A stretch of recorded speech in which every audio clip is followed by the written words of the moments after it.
Head coach Brad Brownell and Hunter Tyson.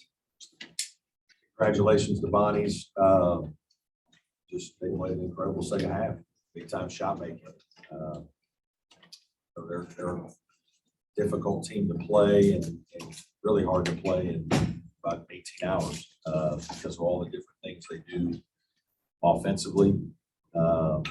You can tell they look like a team that's been together for several years and a good team that's been together because they execute their stuff incredibly well, not just like an initial action, but they've got second action and third action that they get to that most people don't. And that was the difference was their ability to shoot the ball in the second half. We had some shots in the second half that we need to make. We didn't make very many, but this is certainly a disappointing loss because I thought we played really hard and really well for 25 to 30 minutes of the game, but got beat by a team that executed better than we did down the stretch. Head coach Trevor Gross from CUTigers.com. Obviously, like you said, you led most of the game. I think you're up by as many as 16. What was the key to that run that they went on in the second half? I think it was a 16-0 run. Shot making. I guess they made 10 threes in the second half, maybe 10 to 12. That doesn't happen very often. They really execute their stuff. They run some intricate things where there's misdirection and a screen going back the other way, and we had some confusion. It's hard because you haven't practiced it. You haven't seen as much of that this time of year. So there's just really good offensive scheme that their kids run extremely quick, fast pace that makes it even harder to guard. And when they start making some shots, obviously the crowd was great for them. The building got energized, and we just weren't able to make enough plays to withstand.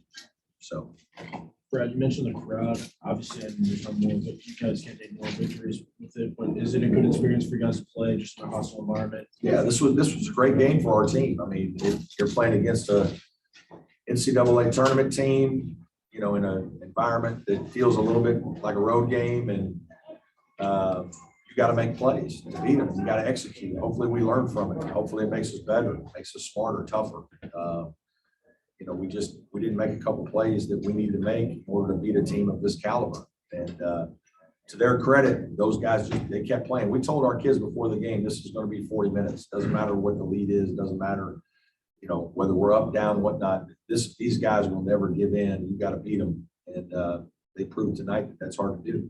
With Al-Amir, were you hoping that maybe some of the shot selection was a little better, just with the stretch? Yeah, a little bit. I mean, Al's one of those guys that's a little bit of a, I give him some leash. I mean, that's, he's a guy that makes a lot of shots for us. And he's made most throughout his career. He's probably a career 40% three-point shooter. And so he's going to have a few that are going to be a little bit looser than some other guys. But we didn't execute and make him today. Second half. What do you think the guys can learn from a game in an environment like this early in the season? I think really just not to let up. Really got to credit those guys. Like Coach said, they ran a lot of good stuff, and they played hard all 40 minutes, and they executed better down the stretch. So not just to get comfortable and continue to work hard and treat every possession like it matters so we can come out on top this time. Brad, I know with the free throw shooting from David Collins, been up and down, but is this the type of player you felt like you guys were in another quarter to see intensity has on both sides? Yeah. I think David and Nas have both been good players for us. They're really competitive. It hurt us that David got into some foul trouble. He's a big, strong, physical guy that brings the toughness. He and Nas both, they bring toughness and physicality, and you can see we don't have a lot of guys like that, especially at the wing. And so those guys are important players for us, and I thought they did a lot of good things in the game today. Coach, on the last play, did Nick do the right thing to dribble back out to the? No, he should have just gone ahead and taken the two. We obviously ran a play with a couple options to get threes. His being the first, PJ was another one, and then we told him if you don't feel comfortable with the three, drive it in the paint, and if you think somebody helps, spray it. We'll take the three to tie if they leave. They showed tremendous defensive discipline on that because when they switched again. Then we drove it. Most teams are going to have somebody look at the ball and leak, and they didn't. They stayed home. Now, Nick should have just laid it in with 5 seconds to go or 6, 7 seconds to go. Now we get it in and foul them and make them make free throws. But You know, he made a poor choice. Ultimately, that's on me. But, you know, that's not obviously what we wanted to do. Hunter, on that. Brad, on the previous possession, was there any thought of going to PJ down low?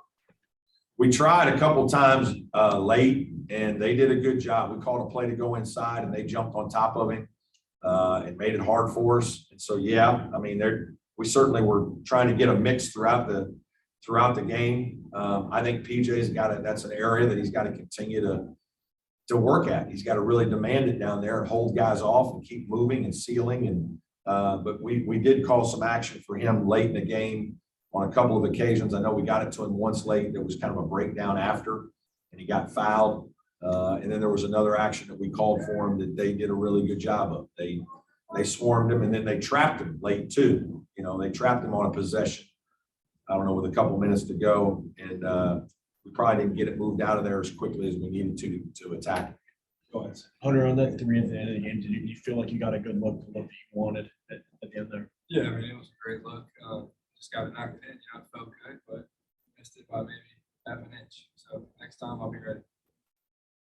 Any more questions for Coach or Hunter?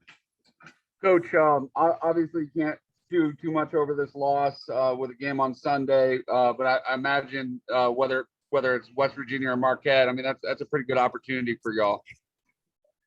Yeah, they're both, you know, really good teams. I think they're both undefeated, off to great starts, play extremely hard and change a bunch of defense, get after you. And so, yes, it's another great game, another opportunity for us. And, you know, we got to lick our wounds tonight and get back at it tomorrow and figure out how to try to win a game. All right. Thank you. Brad, was that it? Thanks, Coach. Okay.